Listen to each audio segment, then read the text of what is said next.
Bonjour, chers téléspectateurs. C'est un début pour nos émissions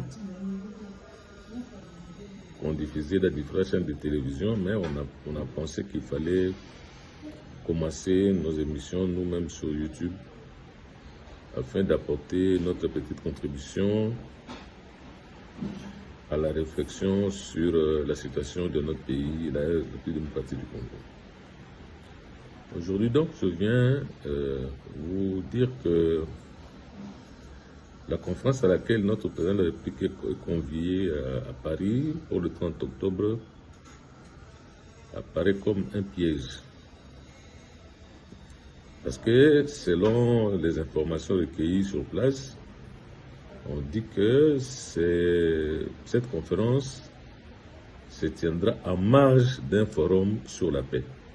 Donc du 29 au 30, il se tiendra à Paris un forum sur la paix, forum auquel sont conviés plusieurs personnes, dont Louis Mushikiwabo, dont Mo Ibrahim, que nous connaissons, un proche de Katumbi, et le président Nana Akufo du Ghana, et les présidents français. Donc, eux, ils vont déjà se réunir pendant 2 jours sans un seul délégué de la République démocratique du Congo. Or, la plus grande victime de l'insécurité en Afrique aujourd'hui se trouve être notre pays, la République démocratique du Congo.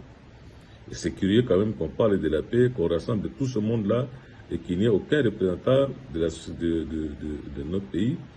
Et que pour une conférence qui va se tenir en marge de ce forum-là, on invite notre président de la République et jusqu'à ce jour, on a consulté tout le monde, on a consulté toutes les sources. La liste exhaustive des participants n'est pas connue, les thèmes retenus ne sont pas connus et donc tout laisse à penser qu'il s'agit d'une affaire boutiquée parce que de toute façon nous savons que le président Macron n'est pas un ami de notre pays. Et lorsque vous voyez les mots Ibrahim, vous voyez les présidents français, vous voyez Louis Mushikiwabo, ils doivent avoir déjà boutiqué quelque chose avec, en faveur du Rwanda, et ils veulent que le président de la République démocratique du Congo vienne seulement là-bas comme un mouton à l'abattoir, et si il refuse de signer les déclarations finales, on dira c'est le Congo qui ne veut pas la paix. Nous savons qu'il y a déjà une décision, il y a une date qui est arrêtée pour le deal avec les Américains. Le 13 novembre, c'est dans 2 semaines, 2 semaines et demie. Quelle est l'importance? Pourquoi on doit assister ou prendre part à une conférence organisée par un ennemi de la République du Congo alors que nous savons ce qui se passe aux États-Unis? Nous avions participé, nous avons négocié, les ministères des Affaires étrangères et des experts congolais ont passé à des travaux avec les experts américains et rwandais et les autres. Donc nous avons plus confiance à ce qui s'est fait avec nous